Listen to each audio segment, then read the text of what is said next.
Dos extrañas rocas yacen en el corazón de la comarca de la Maragatería, muy cerca del sagrado Monte Teleno. La pareja de piedras destaca sobre un terreno azotado por los aires del implacable invierno leonés. Sobre ellas, casi invisibles a la vista, se dibujan varias figuras. Laberintos, cazoletas y lo que parece ser una cruz fueron esculpidas aquí hace 5.000 años, en el Calcolítico, en la Edad del Cobre. Y aunque fueron descubiertas hace ya 6 años, aún quedan muchas preguntas en torno a las personas que ejecutaron este extraño trabajo.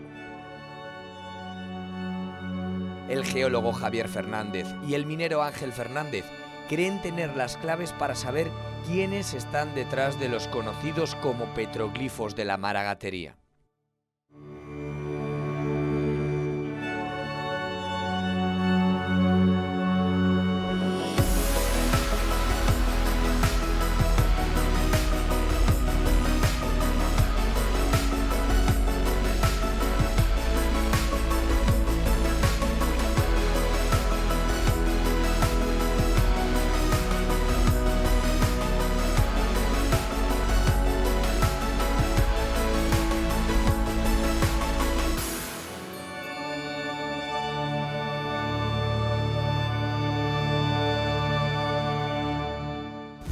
Bueno,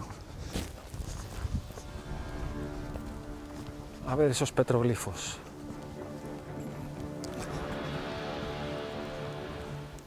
Es curioso que se hayan mantenido aquí con los dos bloques, ¿eh? Sí, la verdad que sí, sin estar protegidos por nada. Claro, que muy lejos no debieron de aparecer, aunque estén movidos de su posición original, pero bueno, ahí está. Eso no lo podemos decir, pero supuestamente puede haber algo. Lo que podría ser es que estos dos bloques estuviesen unidos en uno y después los hubiesen partido. Es fácil de y hubiesen realizado que estén separados por eso. Mira, ves, pero aquí hay cazoletas, unas más grandes, otras más pequeñas. Podría indicar que se trata de un mapa del cielo, ¿no? De las estrellas, de los astros, que debió de ser algo que seguramente llamó mucho la atención de estos primeros moradores de la comarca.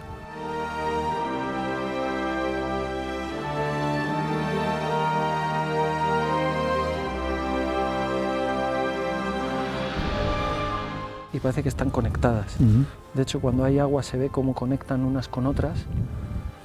Una vez queda rellena una de las cazoletas, el agua va poco a poco dirigiéndose hacia el resto y va completando una especie de mapa que podría mostrarnos la disposición estelar. Y es curioso porque va aprovechando las fracturas, la fractura central, y después, por la inclinación que tienen, se van moviendo, se va desplazando el agua y va rellenando el resto de cazoletas que hay en las partes inferiores, con algún objeto de mostrar, a lo mejor, pues que están relacionadas unas con otras.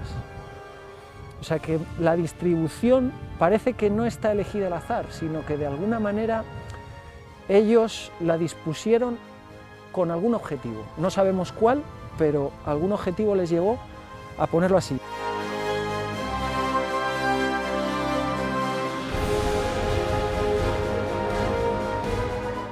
Los grabados esculpidos sobre las misteriosas rocas tienen también un componente cercano a la magia.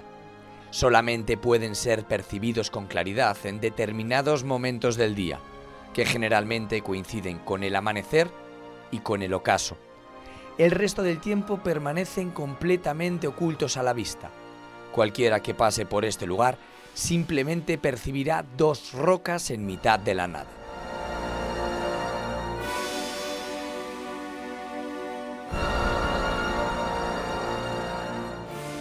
El equipo de investigadores, encabezado por el profesor de la Escuela de Minas de la Universidad de León, ha sido capaz de componer con un potente software informático un modelo 3D de estos petroglifos. Gracias a él se perciben los 3 laberintos y 3 cazoletas de la conocida como Peñafadiel II y otros tantos laberintos y casi 120 cazoletas labradas sobre Peñafadiel I.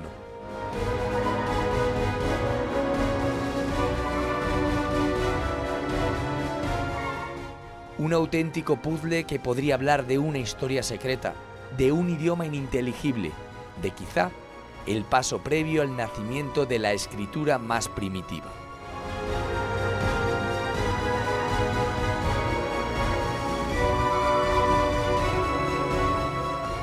Hay muchas hipótesis que tratan de explicar este tipo de elementos, tanto las cazoletas como los laberintos, desde diferentes versiones.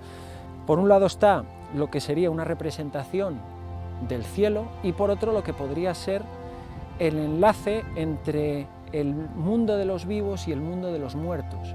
Igual que existe en la zona de Mogor o en otros sectores de Galicia un paralelismo muy próximo con estos petroglifos, donde los laberintos estarían indicando esa conexión entre el mundo de los vivos y el mundo de los muertos, aquí, a las puertas del Teleno, también podríamos quizás interpretar una cosa parecida, teniendo presente que debió de existir una conexión entre las poblaciones meseteñas que ocupaban esta zona del borde del Duero con las de la fachada atlántica, y que todos esos aspectos culturales podrían probablemente ir estando conectados o incluso producirse un proceso de intercambio cultural. Conocer el significado de estos dibujos es una quimera, pero saber cómo era la vida de quienes los ejecutaron puede ser posible. Para ambos investigadores, la roca tiene las respuestas. A pesar de que este territorio está dominado por la pizarra, quienes plasmaron este arte primitivo eligieron una roca mucho más complicada de localizar y de trabajar.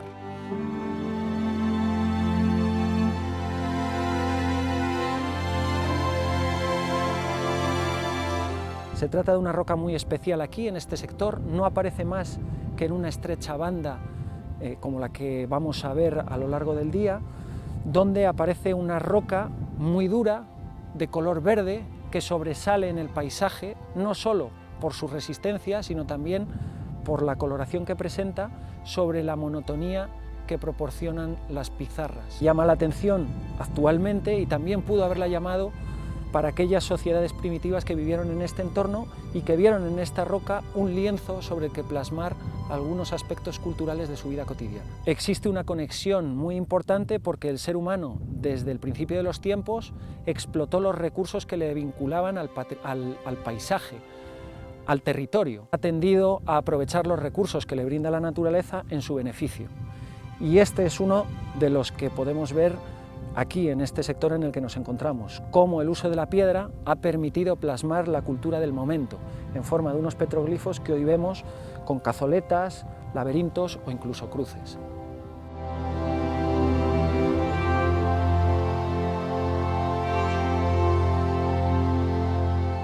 ¿Por qué aquellas personas rechazaron el uso de la pizarra precisamente si es la más abundante? Javier y Ángel recorren la zona para analizar las propiedades de las vetas de este mineral que emerge como la aleta de un tiburón sobre el mar.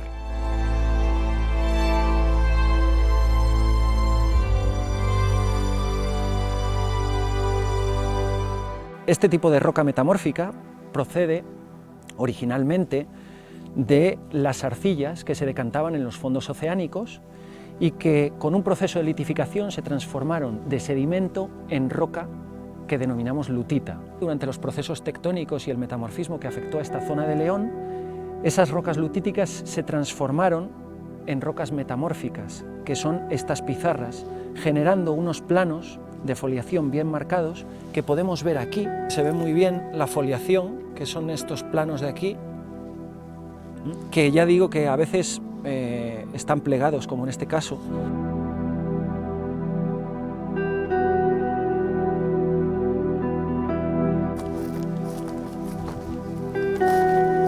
Una que no sea muy gruesa. Una de estas.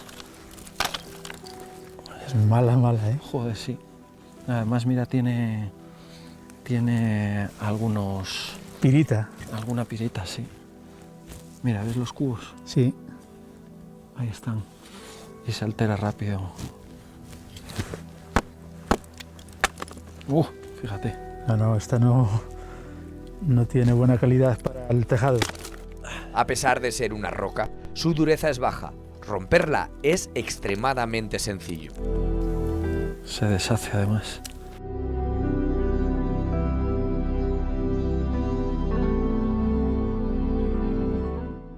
Es una roca muy frágil que podemos romper básicamente con las manos.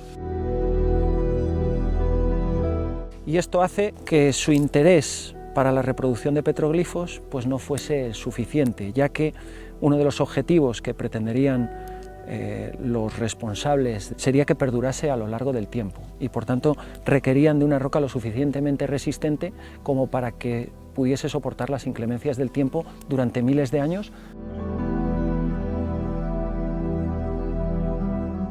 La teoría de que aquella sociedad desechó la pizarra como lienzo para los laberintos por su fragilidad cobra fuerza. Pero la cuestión es saber cómo descubrieron que una piedra originada en el magma incandescente era el soporte ideal. Pero ¿cómo se explica que en León exista este tipo de roca?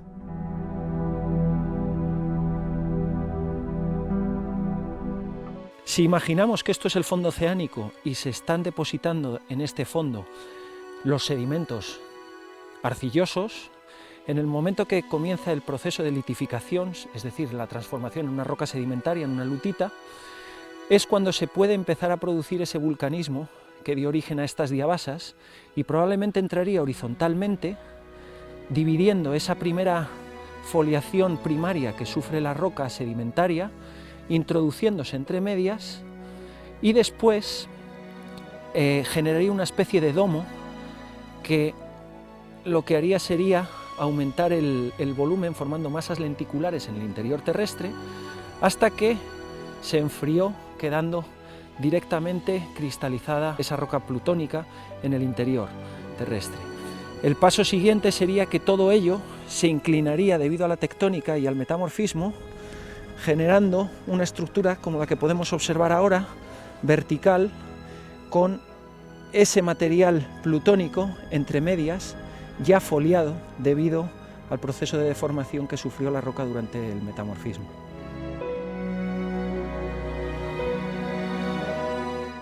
Aquí el paisaje es similar a una lasaña. Entre las capas de pizarra deberían aparecer sectores dominados por la diabasa.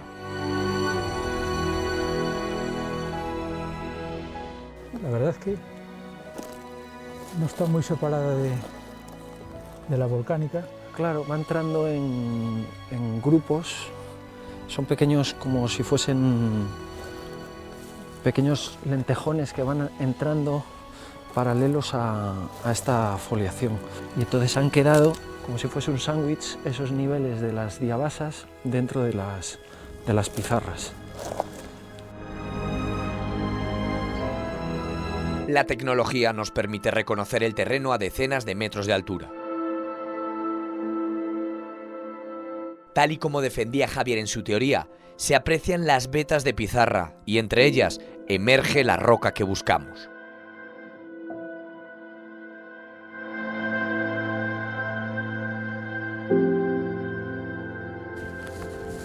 Ese Mira, crestón.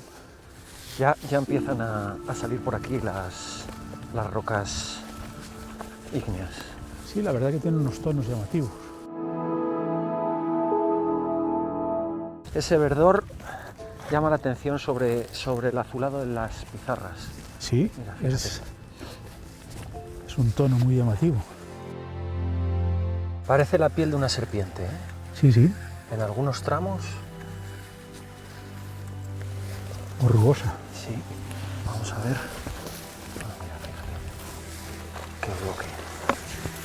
Y se ve muy bien algunos tramos rojizos por la alteración del mineral. Perfectamente.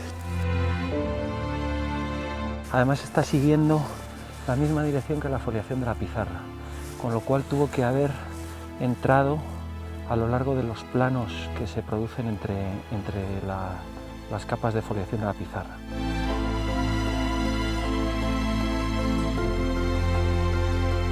Cuando se produce la deformación tectónica, algunos minerales como las micas tienden a orientarse en la dirección perpendicular a los esfuerzos. Si lo hacemos así, a orientarse horizontalmente, perpendiculares a esos esfuerzos, y entonces forman láminas. Esas láminas lo que permiten es que durante el proceso de transformación de la roca por la temperatura y la presión del metamorfismo va adquiriendo cierta resistencia en unos planos que se denominan foliación. Tienes aquí esos planos de foliación que se ven muy bien. Generalmente, como las rocas tienden a depositarse horizontalmente, los sedimentos, después con los procesos de transformación en rocas sedimentarias y en rocas metamórficas, tras el metamorfismo, esas rocas que siguen siendo horizontales, si hay un proceso de deformación, de tectónica, lo que ocurre es que esas rocas tienden a cambiar su inclinación. En este caso lo que estamos viendo aquí es que estas rocas que originalmente eran horizontales ahora mismo están ligeramente verticales. Lo que estamos observando son planos, algunos de ellos de foliación, como estos que tenemos aquí. Aquí puede llegar a ser más gruesa, como estamos viendo, pero igualmente, debido a esos minerales planares, tienden a orientarse perpendiculares a la dirección de los esfuerzos. Es decir, que esta roca, los esfuerzos tuvieron que ser en esta dirección, aunque ahora mismo la estamos viendo vertical. ¿Por qué? Porque esos minerales se fueron orientando en esta situación, que originalmente serían horizontales y después pasarían a la vertical.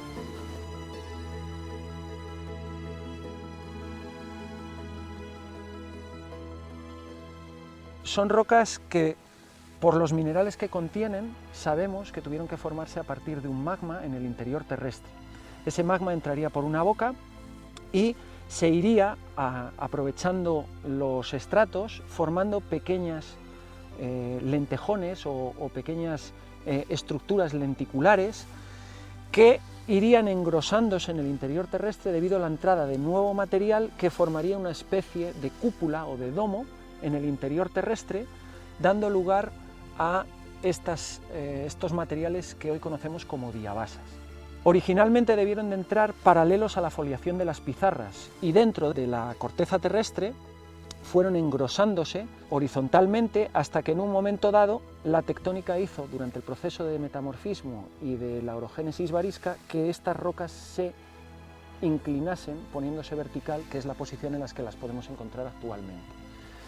Sabemos que fueron intruyendo dentro de las pizarras porque siguen exactamente la dirección de la foliación de las pizarras y por tanto tuvieron que ir paralelas a ellas para luego formar esa estructura de domo en el interior terrestre y con la tectónica inclinarse a su posición original, que es como las estamos viendo actualmente, verticales.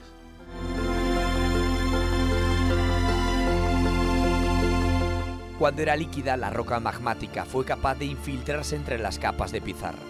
Después, la presión y otros factores la solidificaron hasta convertirse en piedra sólida. Otros fenómenos geológicos fueron los que hicieron que aquel suelo horizontal se transformara en una pared vertical.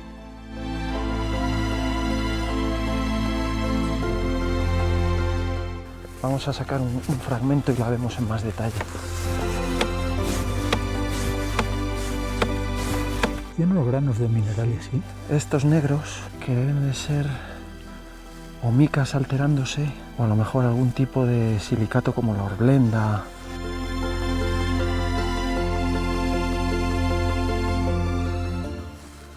¿Ves? Es granuda, como una roca básica, muy parecida a una roca cristalina, como un gabbro, algo así, y se ven muy bien los cristalitos. Y luego tiene otros aquí blancos, que es la plagioclasa, y luego unos minerales verdosos que pueden ser epidotas y a veces clorita, y que son típicos de este tipo de rocas ígneas, porque esto es una diabasa. ¿Ves? Es granuda, es como una roca básica, muy parecida .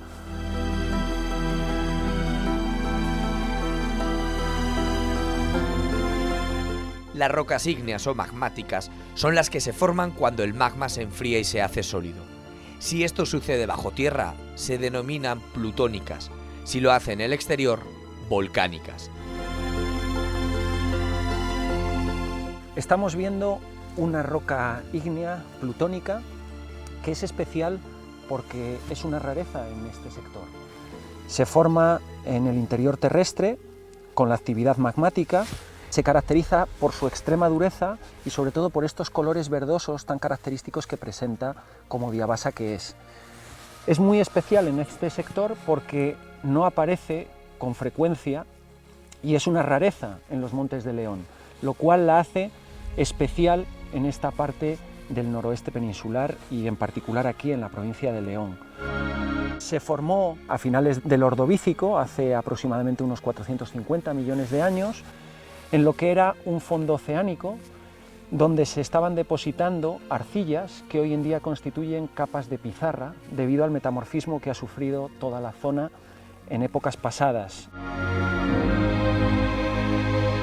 No es casualidad que escogieran este tipo de roca, porque las características que presentan la hacen especialmente idónea para el tipo de representaciones que hemos observado anteriormente.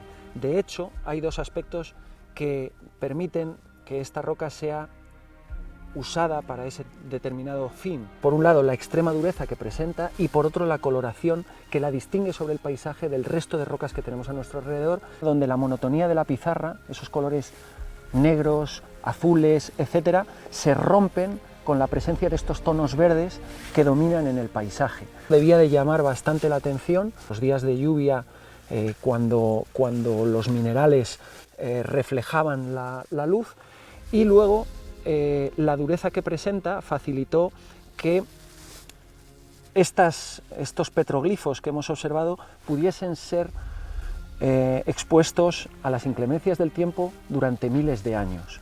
De hecho, esta es una de las rocas más duras que hay en la naturaleza, y probablemente su uso de alguna manera tuvo una intención cultural, el hecho de que los petroglifos que hemos visto perduraran a lo largo del tiempo para que otras sociedades más modernas pudieran también disfrutar de ese aspecto cultural que reflejan.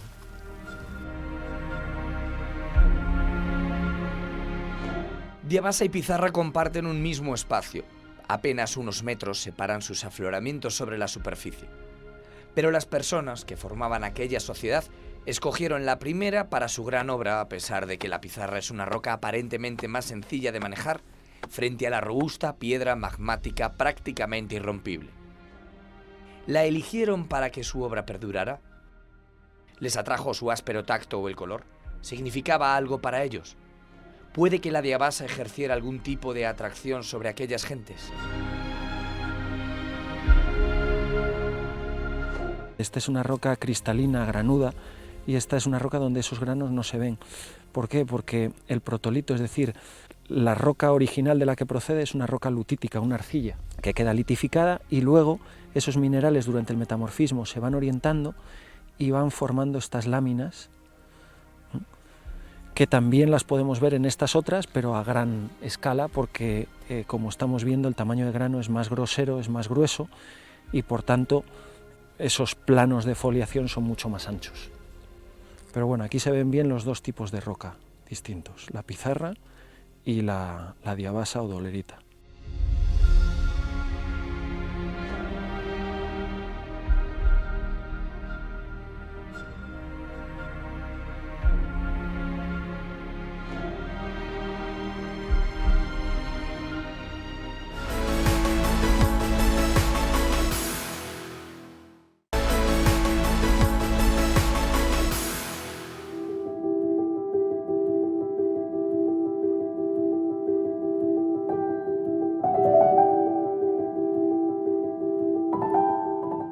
La cercanía del afloramiento de roca plutónica explica la ubicación de los petroglifos, pero los investigadores dan un paso más en esta teoría y afirman que el entorno, y en especial la geología de esta zona de León, ha condicionado desde hace miles de años la vida de los moradores de este sector.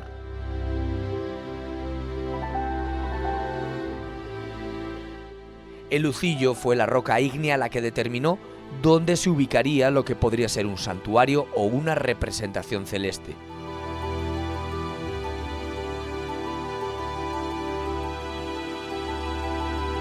Muy cerca de Truchas, la piedra fue clave para el asentamiento de una sociedad pastoril ganadera.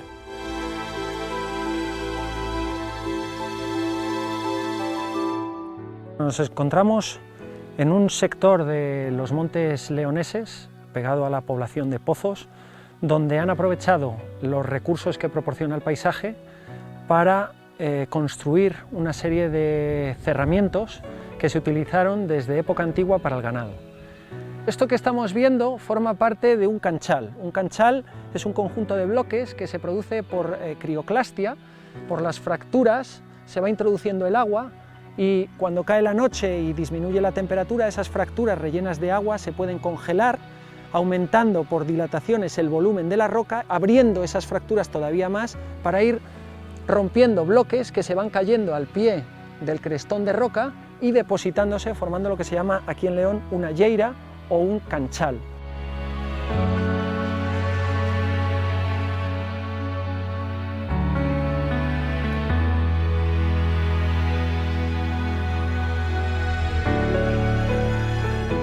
Este canchal ha sido segmentado, de hecho ahora mismo estamos sobre una estructura de bloques de piedra que está formando una especie de muralla de unos 3-4 metros de anchura, y en la parte central, segmentado completamente de lo que es el borde del canchal, podemos observar una zona ligeramente plana. Probablemente esto sirvió como un cerramiento ganadero para tener las reses de ganado aquí controladas, sobre todo durante el periodo estival, que es cuando se aprovechaban estos pastos de zonas elevadas.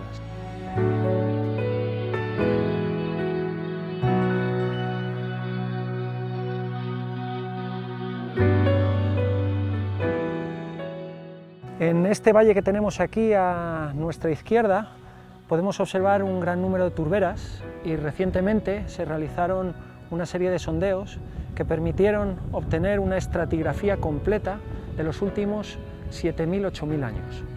Esto nos da una impresión de lo que estaba sucediendo en esta parte de León en aquellos momentos.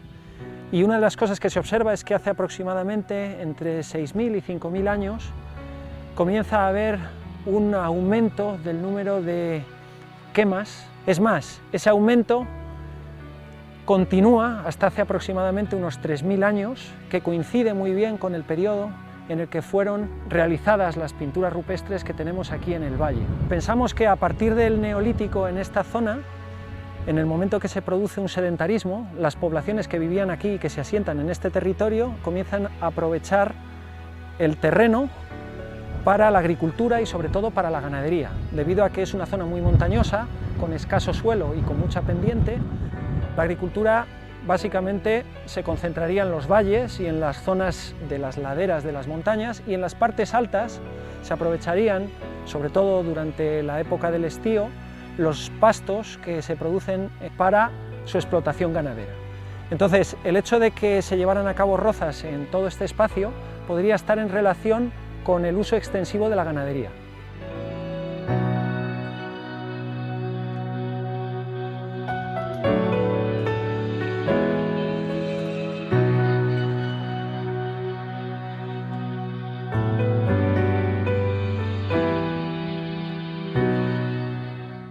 Las pinturas que descubrió por casualidad el equipo de investigadores hace prácticamente un año permitieron demostrar que en esta zona de León hubo una sociedad plenamente asentada mucho antes de que los romanos llegaran a estas tierras en busca de oro.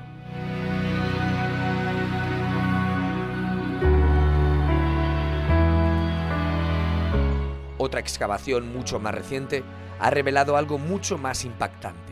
Durante miles de años, diferentes sociedades se han establecido en el mismo punto concreto con objetivos completamente diferentes. Javier y Fernando se dirigen hacia ese lugar.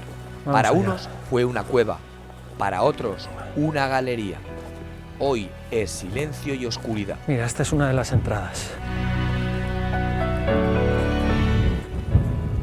Espectacular, ¿eh?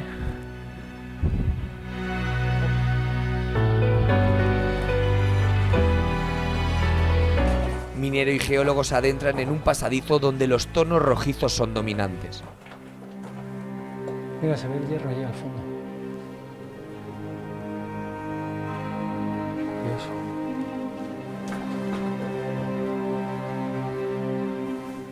Ah, mira. Vaya, vaya. Aquí sí hay bastante... Aquí está el mineral. Bastante material todavía, ¿eh? Sí. Claro, han picado 1 metro. Se ve bien la diferencia, ¿no?, entre lo que es el óxido que baña la roca y lo que es la mineralización. Claro. En zonas de fractura, ¿ves? Porque se ve que están aprovechando fracturas donde se concentra el mineral, y es lo que están explotando. Otra de las cosas que me llama la atención es las superficies abombadas que presenta, con unas fracturas así como concoides, que eso es típico del uso de fuego. fíjate cómo se diferencia las partes donde han picado, en la parte de arriba, de las que han utilizado el fuego. Estas son mucho más redondeadas, dan bulbos de rotura por dilatación, mientras que las fracturas son mucho más angulosas. Se ve muy bien que esto es un baño de óxido de hierro que cubre la roca, pero es muy superficial. Y esto obviamente no les interesaba, porque aquí no les sale rentable sacar el óxido. Sin embargo, donde tenemos fracturas, por ejemplo en la parte superior, que está muy fracturado, fíjate esa brecha que tenemos, se concentra el mineral en la parte de arriba. Y es precisamente a por lo que acceden. ¿Ves la fractura? Hay un conjunto de fracturas que forman una brecha y como es más fácil de picar porque está más alterada la roca, aprovechan por ahí para abrirla con picos. Entonces se ve muy bien la diferencia entre los distintos tipos o los métodos de avance en la galería.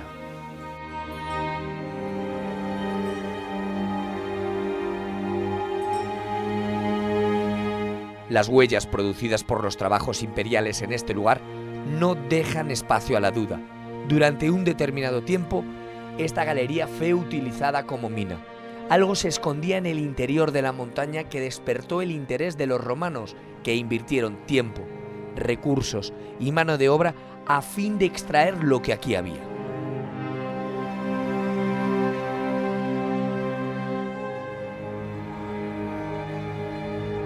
Lo que estaban explotando en esta galería es el óxido de hierro, que es esta mineralización que tenemos aquí, que entra a través de las fracturas. Probablemente es de origen hidrotermal, porque está aprovechando las pequeñas fracturas y los filoncillos de cuarzo para introducirse en la roca. Podemos observar es que hay diferentes tipos de hierro, uno más hematítico, rojizo, y otro más oscuro, más de tipo goetita. Por el contexto en el que se encuentra esta galería, muy próximo a yacimientos de oro, podemos decir que las escorias que están asociadas a estos hierros y que están en contextos de yacimientos auríferos podrían ser de la misma edad cronológica que estas mismas galerías. Estas explotaciones son de origen romano y lo que trataban de aprovechar es el mineral de hierro para la elaboración de los útiles que utilizaban en las minas de oro. En todo este sector podemos encontrar zonas donde hay grandes acumulaciones de estériles, resultado de la actividad metalúrgica para la extracción del hierro, que es con la que elaboraban los útiles.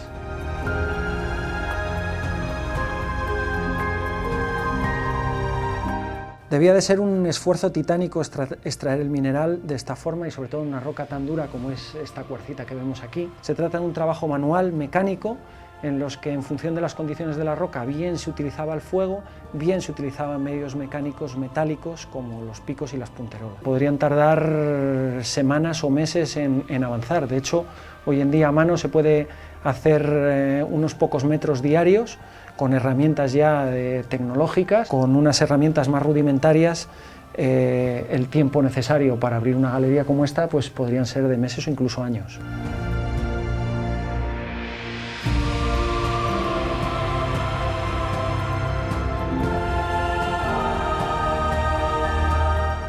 Uno de los grandes misterios del yacimiento es la existencia de una doble entrada. A pocos metros de la gran bocana que sirvió como vía de acceso y de explotación del mineral, se abre un pequeño agujero que da paso a un pasadizo más angosto. Ambas vías se comunican en una sala central.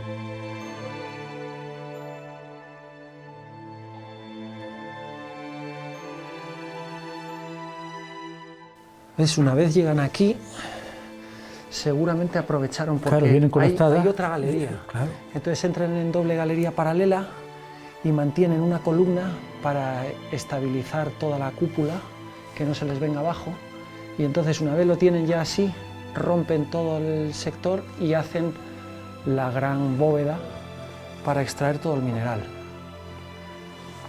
Sí, de hecho es que aquí tenía mineral, entonces tenían que romper casi sin necesidad, porque sí, se le ha quedado aquí. Sí. Ah, mira cómo continuaban aquí en dirección El hierro, ¿eh? Sí, ahí se ve bien todo el mineral.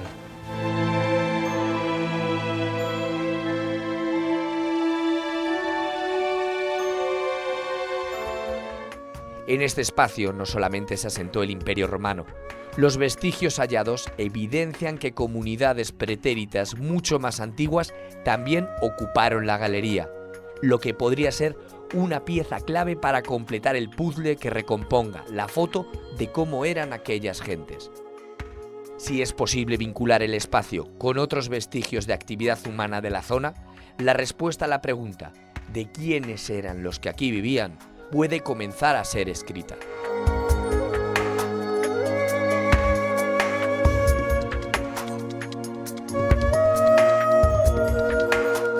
Podría estar en relación con otros elementos arqueológicos como las pinturas rupestres o los petroglifos que ya hemos visto en esta zona, y podrían remontarse a una edad de entre el Calcolítico y el final del Bronce, esas primeras ocupaciones. Todos ellos estarían relacionados porque están en un mismo espacio territorial, gran cantidad de recursos que serían aprovechadas o aprovechados desde tiempos remotos para poder establecer aquí una población que se abasteciese de esos mismos recursos. La roca, como estamos viendo, con espacios de ocupación donde podrían realizar cultos o incluso refugiarse durante las tormentas, sino también espacios donde tenemos una gran actividad cinegética, capacidad para mantener ganado gracias a la presencia de pastos y zonas verdes que favorecerían probablemente los asentamientos próximos a la zona, y además se encuentran en zonas elevadas con buena visibilidad, desde donde hay un control de todos esos recursos y una visibilidad buena en caso de necesidad de controlar el espacio donde desarrollan sus actividades.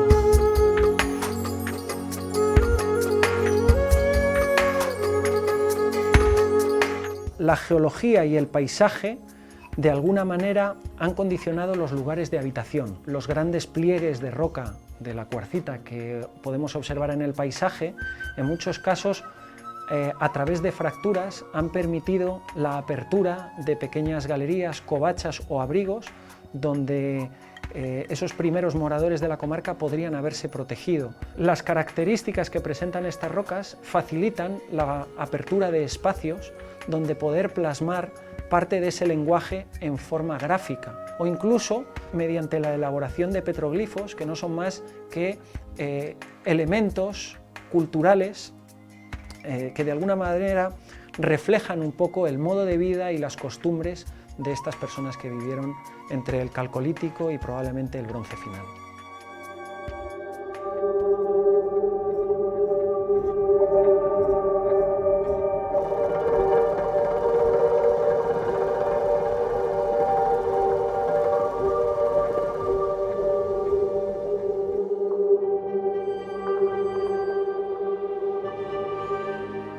Petroglifos con laberintos, cazoletas y cruces labradas sobre piedras magmáticas. Murallas de cientos de metros construidas con las rocas que se desprendieron de la montaña para proteger al ganado.